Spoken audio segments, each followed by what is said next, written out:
साहब डॉक्टर अम्बेडकर अमर रहे, सावित्रीबाई फूले अमर रहे, सावित्रीबाई फूले अमर रहे, सावित्रीबाई फूले अमर रहे। बुद्ध की करुणा हो, बुद्ध की करुणा हो।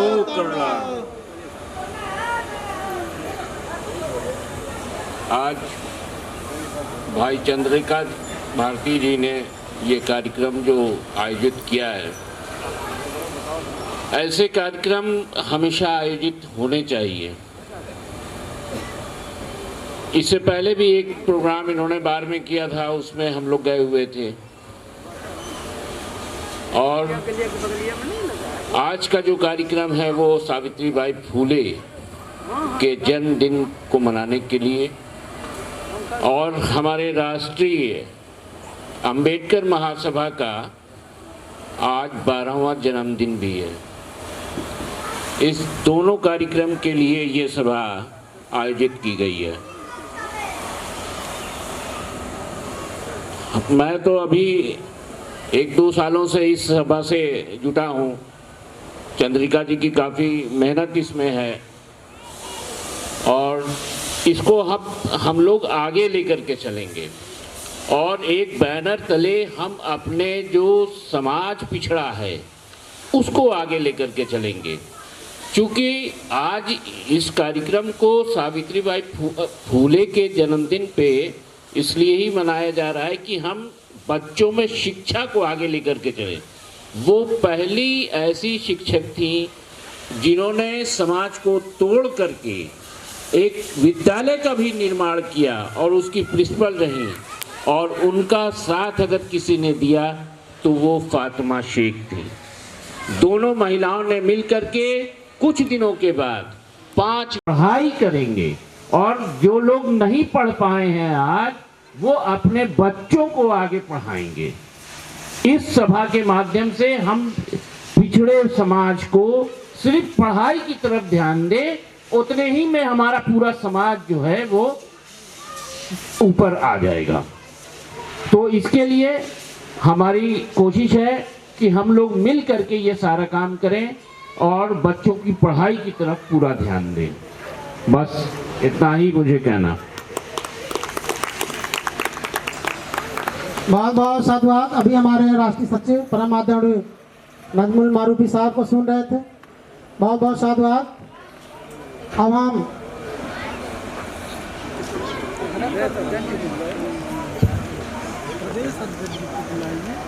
हम अपने राष्ट्रीय अम्बेडकर महासभा के उत्तर प्रदेश के प्रदेश अध्यक्ष परम आदरणीय डॉक्टर आनंद कुमार सुमन जी को आमंत्रित करते हैं। कृपया आप आएँ और हम सभी को अपने आशीर्वचनों को अभिषेचित करें। आप एक बहुत ही सम्मानित कवि भी हैं, साहित्यकार हैं। तथागत बुद्ध की धरती सिद्धार्थनगर से आप आए हैं। आपका बहुत बहुत स्वागत, अभिनंदन है। आदरणीय डॉक्टर साहब, आपका बहुत बहुत स्वागत। महासभा के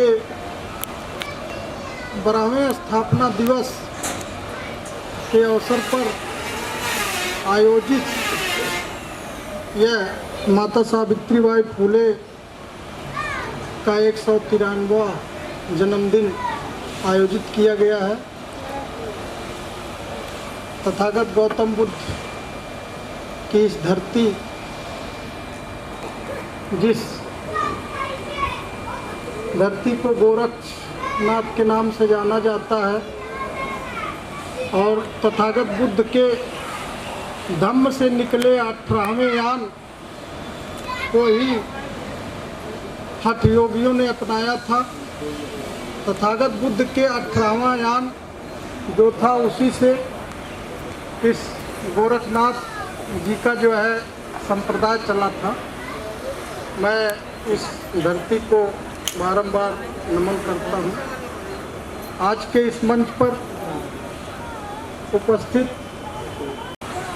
आदरणीय चंद्रिका प्रसाद भारती जी, मुख्य अतिथि डॉक्टर हरिश्चंद्र चौधरी जी, प्रवक्ताकार आदरणीय जालिम प्रसाद जी और राष्ट्रीय प्रवक्ता डॉक्टर नील कुमार गौतम जी और कार्यक्रम 2 सत्रों में होना था प्रथम सत्र में हमारे वक्ताओं के द्वारा जो है विचार अंग्रेजों द्वारा चलाए जा रहे नॉर्मल स्कूल, जिसमें उस समय विशिष्ट बीटीसी का प्रशिक्षण दिया जाता था, बीटीसी का प्रशिक्षण दिया जाता था, उसमें अपने पति ज्योतिराव फूले के माध्यम से एडमिशन लेने के बाद में को उन्होंने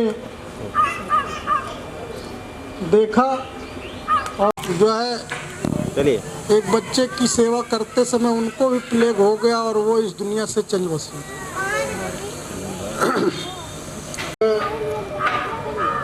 कवि सम्मेलन का क्योंकि दौर चल रहा है तो मैं सोच रहा हूँ कि एक कविता मैं सुना दूँ। स्वागत है कि आग का गोला बनना होगा, आग का गोला बनना होगा, अपनी लड़ाई लड़ना होगा और देश की बहुजन दलित बेटियों फूलन तुमको बनना होगा। देश की बहुजन दलित बेटियों फूलन तुमको बनना होगा।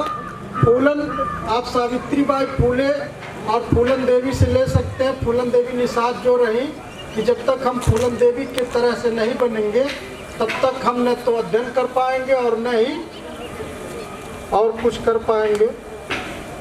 अब एक छोटी सी कविता आदरणीय संरक्षक महोदय का आदेश चाहता हूँ। काव और घूम रहा है भारत के गांव गांव, सफेद कौवा कर रहा है काव काव, घूम रहा है भारत के गांव गांव। हृदय में राम राज्य की परिकल्पना लिए, हृदय में राम राज्य की परिकल्पना लिए, सोने के पिंजड़े के रक्षा कवच में बंद गोल गोल घूम रहा है, गोल गोल घूम रहा है और रट रहा है राम राम का नाम, कर रहा है सबको सलाम। अपने मालिक के इशारों पर सत्ता के दंभ में चूर, नंगई की रक्त रंजित तलवार लिए प्रतिदिन कत्ल कर रहा है सरेआम। अपने विरुद्ध आवाज उठाने वालों का, अपने विरुद्ध आवाज उठाने वालों का, जल जंगल और जमीन की रक्षा के लिए, समता ममता और बंधुत्व की सुरक्षा के लिए सदियों से गहरी नींद में सो रहे अंधविश्वास और अंधश्रद्धा की बेड़ियों में जकड़े हुए जंगली जानवरों के कानों में राजा के विरुद्ध आंदोलन की चिंगारी भड़काने वाली काली कोयल की जिह्वा काट रहे हैं राजा के सिपाही। हमेशा हमेशा के लिए बंद कर देना चाहते हैं उनकी सुरीली आवाज़। सफ़ेद कौवा सिर पर रख कर छत्रप का ताज खुद पर कर रहा है नाज। जंगली जानवरों के बीच भय और आतंक का टंकार कर रहा है। जंगली जानवरों की रक्षा और न्याय के लिए संघर्ष कर रहे साहसी हंस को अन्याय शोषण और राजा के विरुद्ध खड़ा होकर सत्य बोलने के जुर्म में राजा के सिपाहियों द्वारा उसे जंजीरों में जकड़ा जा रहा है, उसके पंखों को कतरा जा रहा है। सुमन उसके नुकीले जिह्वा रही चोंच को सुई धागे से सिलकर उसे अर्बन नक्सली घोषित कर भेजा जा रहा है जेल। सुमन उसके नुकीले जिह्वा रही चोंच को धागे से सिलकर उसे अर्बन नक्सली घोषित कर भेजा जा रहा है जेल। अत्यंत ही विकट स्थिति हमारे देश की है। जो भी व्यक्ति अगर अपनी बातों को जो है रख रहा है तो उसे जो है, ये गीत है उसमें मनुवाद ने, भारत वर्ष में मनुवाद ने जाति पाति फैलाई है। बिन माचिस और तीली के पानी में आग लगाई है। बिन माचिस और तीली के पानी में आग लगाई है। भारत वर्ष में मनुवाद ने, भारत वर्ष में मनुवाद ने जाति पाति फैलाई है। बिन माचिस और तीली के पानी में आग लगाई है। बंद है कि ब्राह्मण मुख से छत्री बाँह से, ब्राह्मण मुख से छत्री बाँह से, वैश्य कमर से निकला है और पैर से जन्मा शूद्र बेचारा इस कारण सबसे निचला है। थे ब्रह्मा नर या या नारी, थे ब्रह्मा नर या नारी, इसमें बड़ी चतुराई है। बिन माचिस और तीली के पानी में आग लगाई है। ब्राह्मण क्षत्रिय वैश्य शूद्र में कौन बड़ा इंसान है। ब्राह्मण क्षत्रिय वैश्य शूद्र में कौन बड़ा इंसान है। सब एक दूजे से छोटे, शूद्र बड़ा बेईमान है। शूद्रों से को सेवक कह करके करवाई सेवकाई है। और बिन माचिस और तीली के पानी में आग लगाई है। बिन माचिस और तीली के पानी में आग लगाई है। ब्राह्मण क्षत्रिय वैश्य शूद्र इन चारों का है पिता कौन। अध्यक्ष जी, ब्राह्मण क्षत्रिय हो रहा है और कोई बांस से पैदा हो रहा है, तो ब्राह्मण क्षत्रिय वैश्य शूद्र में इन चारों का पिता है कौन। और कर बलात्कार ब्रह्मा संग क्यों अब तक है वह मौन। और अप्राकृतिक संभोग करवा कर ब्रह्मा ने इनको जन्माई है। बिन माचिस और तीली के पानी में आग लगाई है। यहाँ तक इस बात को कहना बहुत ही कठिन है कवियों के लिए और लेखक। कहता हम सबसे बड़े हैं, हमने मुख से जन्म लिया। जो मुख से जन्म ले रहा है वो सबसे बड़ा है। ब्राह्मण कहता हम सबसे बड़े हैं, हमने मुख से जन्म लिया। क्षत्रिय वैश्य को मध्यम का, शूद्रों को सेवा कर्म दिया। और ऋग्वेद के पुरुष सूक्त में कैसी लिखी झूठाई है। और बिन माचिस और तीली के पानी में आग लगाई है। ब्राह्मणों का जो पहला ग्रंथ है ऋग्वेद के पुरुष सूक्त में ये चीज़ जो है, इसका जो है शुरुआत हुआ है। वहीं पे सर्वप्रथम जो है ब्राह्मण क्षत्रिय और वैश्य वर्ग का जो है किया गया है कि मनुष्य के द्वारा जो है ऐसा मनुष्य के हलवाही करता, दिन रात खेत में मरता। गले में हिंदू धर्म की फसरी, खुद शूद्रों ने लटकाई है। और बिन माचिस और तीली के पानी में आग लगाई है। बिन माचिस और तीली के पानी में आग लगाई है। अंतिम पंक्ति है कि हिंदू धर्म का त्याग करो, सुमन सा धरो। वेद पुराण रामायण मनुस्मृति में कुछ भी नहीं सच्चाई है। बिन माचिस और तीली के पानी में आग लगाई है। भारत वर्ष में मनु तीली के पानी में आग लगाई है। धन्यवाद। बहुत बहुत स्वागत है, कृपया आप आ जाएं। आपका स्वागत करने के लिए मैं आदरणीय पुरुषोत्तम भाव जी से निवेदन करता हूं कि माननीय दीपेंद्र कुमार पासवान जी का स्वागत करें माल्यार्पण करके, और उनको माल्यार्पण करके बहस पाना करके स्वागत करें। आदरणीय पुरुषोत्तम भाव जी आइए। अभी परम आदरणीय अमित कुमार भारती जी हैं, आपका भी बहुत बहुत स्वागत है। आपका स्वागत करने के लिए मैं आदरणीय मनोज कुमार जी से निवेदन करता हूं, कृपया माल्यार्पण करके और बहस पाना करके आदरणीय राष्ट्रीय अम्बेडकर महासभा के सभी कार्यक्रम में आपकी उपस्थिति रहती है। विश्व में मानवता का संदेश देने वाले तथागत गौतम बुद्ध जी के चरणों में कोटि कोटि नमन एवं भारत को विस्तृत संविधान, नारी को सम्मान देने वाले परम पूज्य बाबा साहेब डॉक्टर भीमराव अंबेडकर के चरणों में कोटि कोटि नमन करते हुए बहुजन समाज में जन्मे तमाम महापुरुषों एवं साधु संतों के चरणों में कोटि कोटि नमन एवं वंदन करते हैं। आज बहुत ही हर्षोल्लास का दिन है कि आज राष्ट्रीय अम्बेडकर महासभा के तत्वाधान में माता सावित्रीबाई फुले की जयंती मनाई जा रही है। आप लोगों ने अभी तक विभिन्न वक्ताओं के द्वारा विभिन्न राष्ट्रीय अम्बेडकर शिक्षा के क्षेत्र में, नशा मुक्ति के क्षेत्र में, विभिन्न तरह की चीज़ों के बारे में विभिन्न वक्ताओं ने जो है आप लोगों को जागरूक किए और ऐसे ही यह राष्ट्रीय अंबेडकर महासभा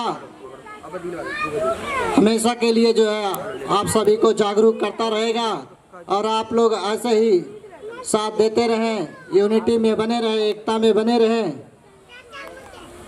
क्योंकि जब हम लोग अपने बच्चों को जो है संस्कार नहीं देंगे तो वो चीज़ें यहाँ से जाने के बाद बाहर के लोग समझ जाते हैं कि ये जो है किस तरह के बच्चे हैं, किस समाज के बच्चे हैं। इसलिए अपने बच्चों को संस्कार के प्रति जागरूक करिए।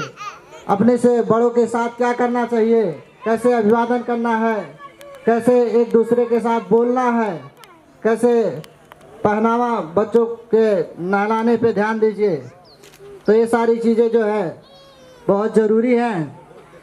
बस इसी के साथ हम अपनी वाणी को विराम देते हैं। जय भीम, जय भारत, जय संविधान। नमन करते हुए और बाबा साहब के चरणों में नमन करते हुए और सावित्रीबाई फुले के चरणों में नमन करते हुए राष्ट्रीय अंबेडकर महासभा के राष्ट्रीय अध्यक्ष चंद्रिका प्रसाद भारती एडवोकेट जी, आदरणीय राष्ट्रीय अंबेडकर महासभा के बुद्धि सागर गौतम जी राष्ट्रीय अध्यक्ष और राम अनुज एडवोकेट आदरणीय राष्ट्रीय अंबेडकर महासभा के विधि सलाहकार और यहाँ पे जो भी आए हैं भाई बंधु से जय भीम नमो बुद्धाय। आज सावित्रीबाई फुले का जन्मदिन 3 जनवरी को मनाया जाता है। वैसे तो आज 19 जनवरी है। 1831 को जन्म हुआ था। इनके पिता का नाम कंदोजी नवासे और माता का नाम लक्ष्मीबाई था। सावित्रीबाई फुले का विवाह 1841 में ज्योतिबा फुले से हुआ था। सावित्रीबाई फुले भारत के पहली बालिका विद्यालय की पहली प्रिंसिपल और पहले किसान स्कूल की संस्थापक थी। ज्योतिबा राव के महाराष्ट्र और भारत में सामाजिक सुधार आंदोलन में एक सबसे महत्वपूर्ण व्यक्ति के रूप में उनको महिलाओं और पिछड़ों वर्गों को शिक्षित करने के प्रयासों के लिए जाना जाता है। सावित्रीबाई ने अपना जन्म एक मिशन की तरह जिया, जिनका उद्देश्य था विधवा विवाह करना, छुआछूत मिटाना, महिलाओं की मुक्ति और महिलाओं को शिक्षित बनाना। ज्योतिबा फुले अपनी योग्य पत्नी सावित्रीबाई फुले की सलाह पर 4 फरवरी 1889 ऐतिहासिक अंतर्राष्ट्रीय विवाह कराए थे। सावित्रीबाई फुले और उनके महान कार्यों के नारी के लिए हो पाई, यह सावित्रीबाई के अदम साहस और महान कार्यों का ही सुपरिणाम है।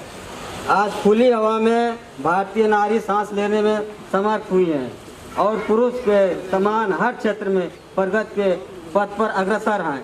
इसी के साथ मैं अपनी वाणी को विराम देता हूँ। जय भीम नमो बुद्धाय। अंबेडकर महासभा के जितने भी यहाँ कार्यकर्ता और संस्थापक सहित अतिथि मुख्य अतिथि, आप सभी लोगों को नमो बुद्धाय जय भीम करता हूँ। आदमकद प्रतिमा बाबा साहब और तथागत बुद्ध की लगी हुई है। सबसे पहले करुणा के सागर तथागत महामानव बुद्ध भारतीय संविधान के निर्माता परम पूज्य बाबा साहब डॉक्टर भीमराव अंबेडकर के चरणों में श्रद्धा सुमन अर्पित करते हुए इस देश की प्रथम महिला शिक्षिका, जिनकी जयंती के उपलक्ष्य में हम लोग यहाँ विचार गोष्ठी कर रहे हैं, माता सावित्रीबाई फुले को नमन करते हुए मैं आप सभी लोगों का स्वागत, अभिनंदन और वंदन करता हूं। आप लोगों से इतना ही कहूंगा कि इस मंच का और इस कार्यक्रम में अगर मैं बोल रहा हूं तो शायद मैं इस कार्यक्रम का सबसे छोटा लड़का हूं, तो मेरी बातों में कहीं गलती हो तो सुधार करिएगा, क्षमा मत करिएगा। माफ़ी तो मैं मांगता नहीं हूँ, क्योंकि हमारे महापुरुषों ने माफ़ी नहीं मांगी है।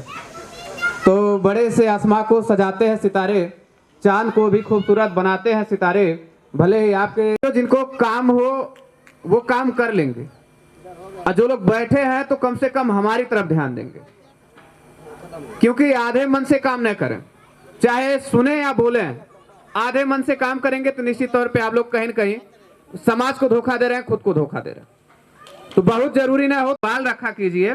लाख दोस्ती हो सूरत से, चंद जुगनू भी पाल रखा कीजिए। तो हम जैसे जुगनुओं को भी थोड़ा मौका आप दिए हैं तो सुनिएगा जरूर। साथियों, आज माता सावित्रीबाई फुले का जयंती के उपलक्ष्य में जो हम कार्यक्रम कर रहे हैं, जिसके कंधे पर यह जिम्मेदारी होनी थी कि मतलब हम माता सावित्रीबाई फुले के कारवां को ले जाएंगे आगे, मुझे लगता वो नौजवान यहाँ नहीं। उस नौजवान को कहीं न कहीं हम लोग प्रतिनिधित्व कर रहे हैं, उस नौजवान का प्रतिनिधित्व कर रहे हैं, तो नौजवान ही नहीं है तो हम प्रतिनिधित्व किसका कर रहे हैं, थोड़ा सा मेरे लिए कहीं न कहीं कंफ्यूजन का टाइम है।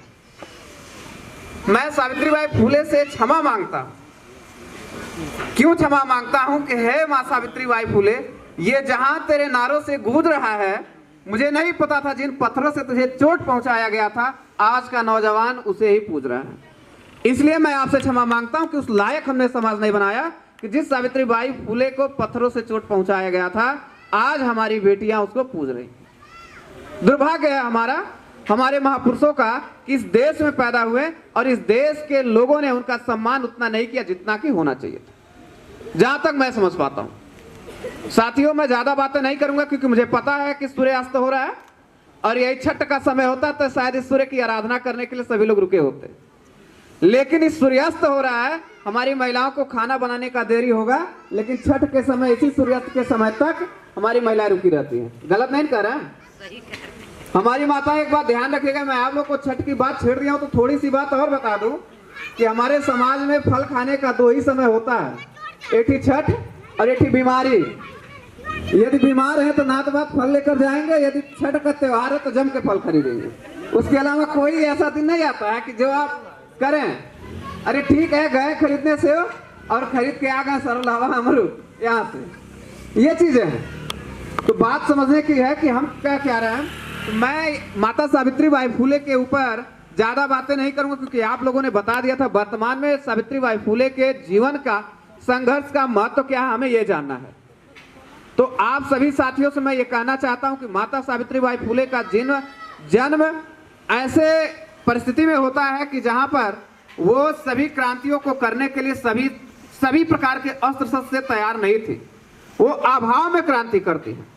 अभाव में जब क्रांति करती हैं तो निश्चित तौर पे उनको कठिनाइयों का सामना करना पड़ता है। लेकिन कहा जाता है कि हर सफल पुरुष के पीछे एक महिला का हाथ होता है, लेकिन हमें गर्व होता है ऐसे पुरुष पर कि एक सफल महिला के पीछे राष्ट्रपिता महामानव ज्योतिबा फुले का हाथ है। तो माता सावित्रीबाई फुले के पीछे ज्योतिबा फुले का हाथ है और यह संभव तब हो पाया है जब वैचारिक कम्युनिकेशन बना रहा। मैं आप सबसे कहना चाहता हूं कि जब परिवार में आप रहते हैं तो एक बेहतर कम्युनिकेशन बना के रखिए, कोई कम्युनिकेशन गैप न करिए, कोई वैचारिक मतभेद न होने पाए, तब जाकर के सावित्रीबाई फुले के जीवन को आप चरितार्थ कर पाए। ये बातें आप ध्यान रखें। दूसरी बात यह है, यहाँ पे जो भी माताएं बहनें हैं, जो हम बोलने की हमारी बारी आई तो सब लोग जा रहे हैं, कोई बात तो है लग रहा है, या तो बड़ी देर से आप लोग बैठे हैं, हम लेट से आए हैं, इसकी वजह से ही लग रहा है, ऐसा ही मुझे महसूस हो रहा है। चलिए ठीक है, बस ज़्यादा समय लेंगे, केवल 2 मिनट का समय लेंगे, ज़्यादा नहीं लेंगे। और मेरा परिचय सुरेंद्र कुमार चोरी तो सर जानते हैं, लेकिन मेरा नाम सुरेंद्र है और आगे बहुत अभी नहीं हुआ है लेकिन होने वाला है। मैं डायरेक्टर माँ करमदानी हॉस्पिटल कप्तानगंज कुशीनगर से मैं बिलोंग करता हूँ और वहाँ से चल के आया हूँ। और पिछले सत्र में भी मैं आया था। तो हमको बहुत ज़्यादा ये माइक में बोलने का बहुत शौक़ नहीं है। मैं बैठ करके बोल सकता हूँ, मैं खड़े होकर नहीं बोल पाता हूँ। मेरे अंदर कुछ कमियाँ हैं और चूँकि मैं नेता तो नहीं हूँ, अपने काम से ही फुर्सत नहीं मिलता है। बहुत फुर्सत निकालने के बाद मैं आया हूँ। जब से आया तब से मेरा फ़ोन बज ही रहा है, आप लोग देख रहे होंगे। तो अब हम सभी आए हुए राष्ट्रीय अम्बेडकर महासभा में आए हुए सभी सम्मानित लोगों को जय भीम नमो बुद्धाय करते हुए परम पूज्य बाबा साहब भीमराव अम्बेडकर तथा तथागत बुद्ध के चरणों में नमन करते हुए, माता बाई सावित्रीबाई फुले के चरणों में नमन करते हुए आप लोगों ने मुझे 2 मिनट का समय दिया, इसके लिए बहुत बहुत साधुवाद, बहुत बहुत धन्यवाद। बस व्यवसायी हैं, बहुत बड़े काम करने वाले लोग हैं या बहुत बड़ा बिजी वाले लोग हैं, वो तो इसमें लगभग दिख नहीं रहे हैं।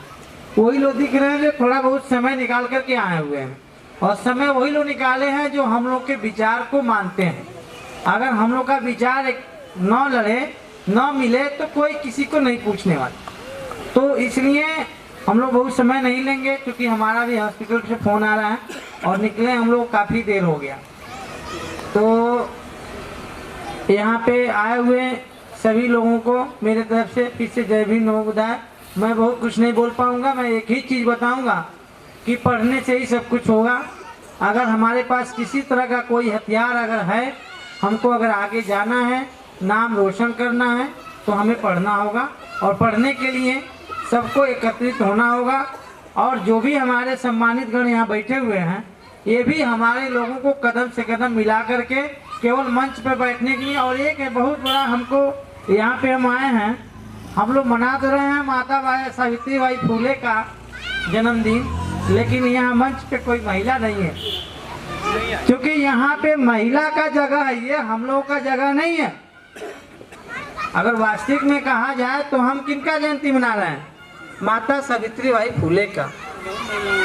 तो इसलिए अगर अगले बार अगर हमको बुलाइएगा, अगर मंच पे बैठाइएगा तो हमको यहाँ बैठाइएगा, और कम से कम इसमें कुछ महिलाओं को यहाँ सीट दीजिएगा, क्योंकि बाबा साहब ने कहा था कि हमारे महिलाओं को भी बराबरी का हक है और बराबरी का हक जरूर मिलना चाहिए। तो इसी सब बातों को समाप्त करते हुए जय भीम नमो बुद्धाय।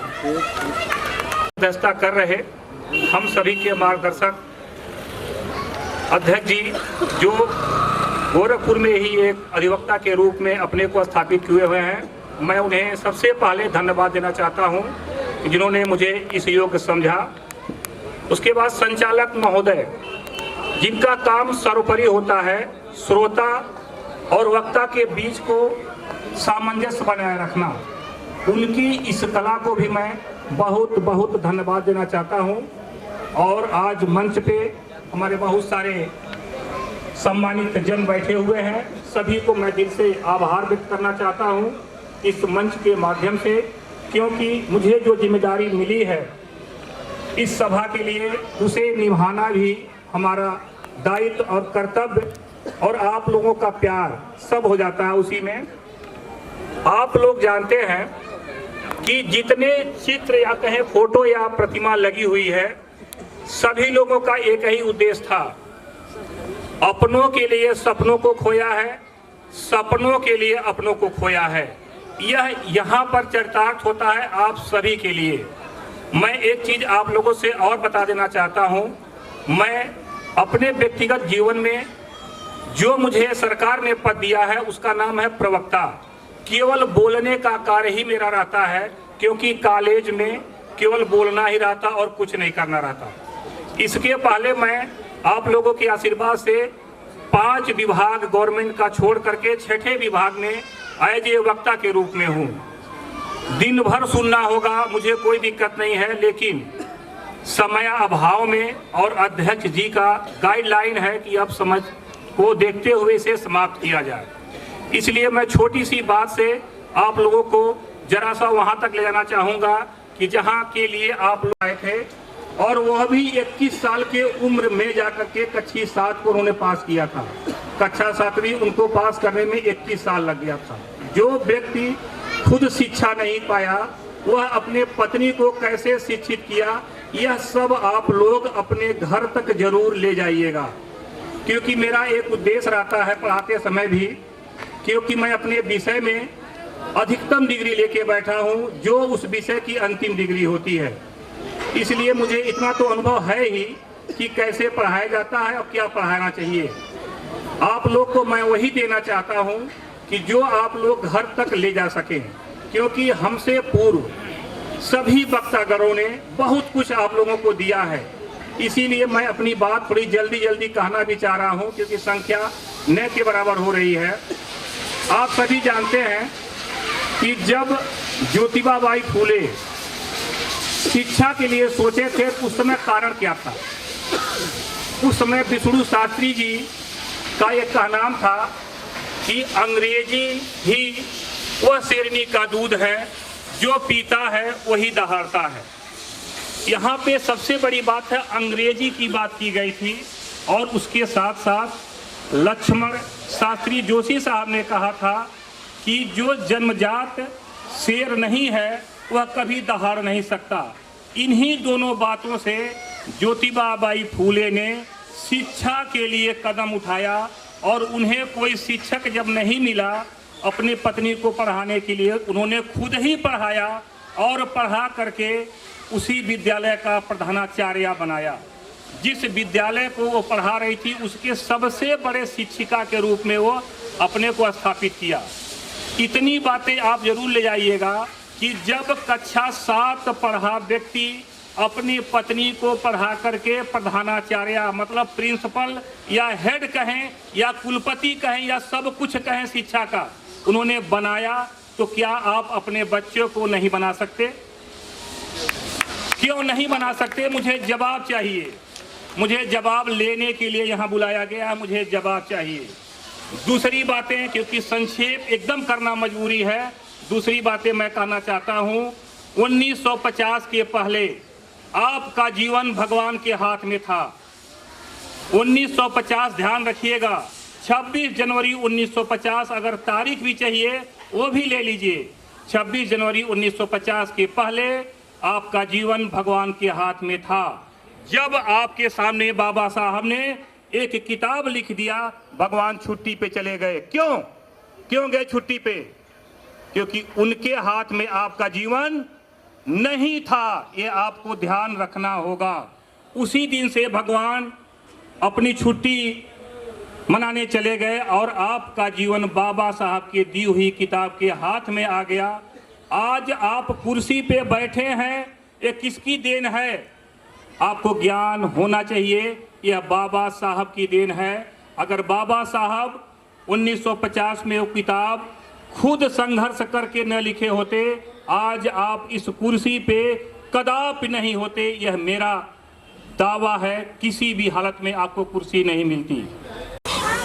दुनिया के शांति के उपदेश देने वाले तथागत बुद्ध को पंचम प्रणाम करते हुए बोधिसत्व भारत रत्न बाबा साहब डॉक्टर B.R. अम्बेडकर को श्रद्धा सुमन अर्पित करते हुए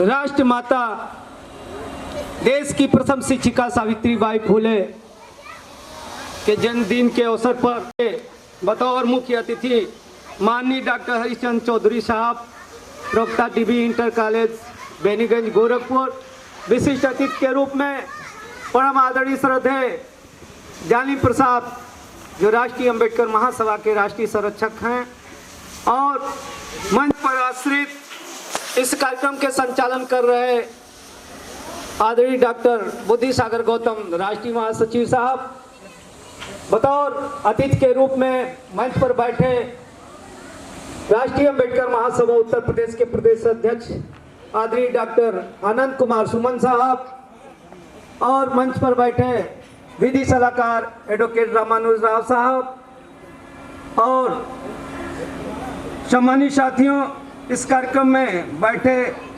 बहुत जी प्रदेश कोषाध्यक्ष आदरणीय आशीष कुमार भारती साहब, हम लोग के बीच में पहुंचे हम लोग के बड़े भाई कर्मठ आदरणीय अनुरुद्ध भारती साहब, सतीश चंद्र साहब, रतन साहब और इस मंदिर के बौद्ध विहार मंदिर के पुजारी और सम्मानित नौजवान साथियों, रतन जी, दीपक जी का जन्मदिन मना रहे हैं। क्योंकि यह कार्यक्रम 3 जनवरी 2 होना चाहिए था, लेकिन आप जानते हैं कि शीतकालीन ज़्यादा ठंड पड़ने के कारण हम लोग 2-3 सालों से कार्यक्रम इसी स्थान पर कर रहे हैं। ये तीसरा वर्ष है यहाँ कार्यक्रम करने का। इससे पहले हम लोग डॉक्टर B.R. अम्बेडकर स्मारक गोरखपुर दीवानी कचहरी के पास हम लोग करते आए हैं और सम्मानित अतिथिगण ने अपनी बातें कविताओं के माध्यम से, कवि सम्मेलन के माध्यम से जन जागरण, समाज को जगाने का अपनी बातें रखा है, प्रेरणा दिया है कि समाज जागरूक हो। और आज भी जो हम लोगों को मिलने के लिए, बोलने के लिए जो आज़ादी मिली है, वह धन्य है बाबा साहब डॉक्टर B.R. अम्बेडकर, जिन्होंने इतने अच्छे अपने जीवन भर संघर्ष करने के बाद हम लोग उन नौजवान को यहाँ खड़ा होने का एक अवसर दिए हैं और कई पीढ़ियाँ आई और कई पीढ़ियाँ चली गई। धन्य है बाबा साहब डॉक्टर BR अम्बेडकर,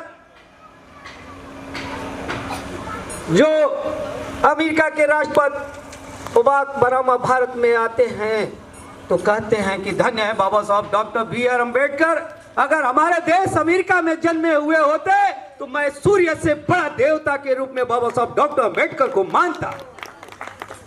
सम्मानित माताओं, बहनों, साथियों, जरूरत है आज, अभी अभी हमारे मुख्य अतिथि जी ने कहा है कि जिन बच्चों को पढ़ाई की जरूरत है, जिन हमारे लोगों को खाने की जरूरत है, उसकी व्यवस्था ये राष्ट्रीय अम्बेडकर महासभा के साथी कर सकते हैं और किया जाता है।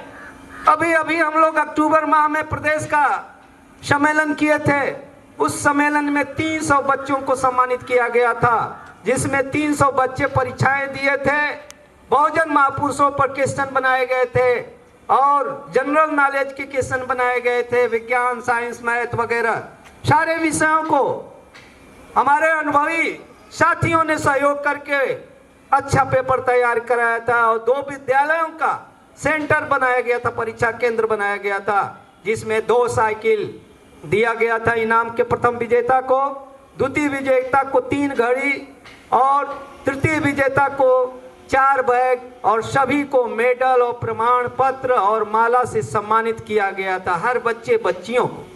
तो यह राष्ट्रीय अम्बेडकर महासभा एक अच्छा काम कर रहा है और करेगा। आप जैसे विद्वान लोगों की आवश्यकता है, जब भी आप लोगों को अवसर मिले तो राष्ट्रीय अम्बेडकर महासभा के साथ जुड़कर काम करने का काम करें। अभी अभी हम लोगों ने एक प्लानिंग भी बनाया है कि हम लोग यहाँ इस स्तर पर यानी नौसड़ के प्रांगण में हम लोग एक कोचिंग सेंटर राष्ट्रीय अम्बेडकर महासभा के तत्वाधान में खोलेंगे, जिसका नाम रहेगा जय भीम कोचिंग सेंटर। तो ये हम लोग आगाह कर रहे हैं, जगह भी मिली है, लेकिन हरैया में जहाँ बाबा साहब की स्टैचू लगाया गया है वहाँ पार्क है, लेकिन वहाँ रास्ता नहीं है। जगह हमारे जिला अध्यक्ष जी का खुद का जमीन है, जिन्होंने 2 डिसमिल है, करीब करीब उन्होंने एक दान स्वरूप दिया है कार्यक्रम करने के लिए और राष्ट्रीय अम्बेडकर महासभा के कार्यालय भी प्रदेश का खोलने के लिए।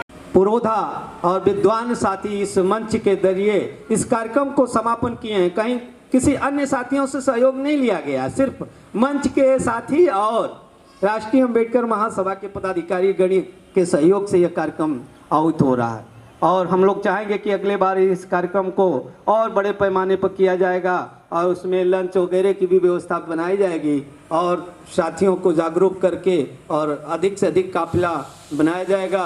और इस अवसर के दिन पर कुछ और जैसा साहब ने कहा है कापी किताब पेन, तो इस तरह की भी व्यवस्थाएं बनाई जाएगी। तो मैं आपका अभी अधिक समय न लेते हुए मैं आप सभी का पुनः आभार व्यक्त करते हैं, हार्दिक अभिनंदन और मंगल कामना करते हैं कि आप लोग ऐसे ही कार्यक्रमों में आते रहिए और सहयोग करते रहिए और यह कारवां बाबा साहब का रुकना नहीं चाहिए और आगे निश्चित रूप से बढ़ना चाहिए। मैं एक शेर के माध्यम से अपनी बात को समाप्त करूंगा। युवा के बल पर ही जग की आजादी पलती है, इतिहास उधर मुड़ जाता है, जिस ओर जवानी चलती है, जिस ओर जवानी करती है। नमो बुद्धाय, जय भीम, जय संविधान। मैं अपनी बात विराम करता हूं। तो अब कार्यक्रम हमारा समाप्ति होने के कगार पे है। मैं आप सभी का बहुत बहुत आभार ज्ञापित करता हूँ कि आप लोग सब देवता सब बुद्धान भावेन सदा सोति भवन्तु ते भवतु सब मंगलं रखन्तु सब देवता सब धम्मान भावेन सदा सोति भवन्तु ते।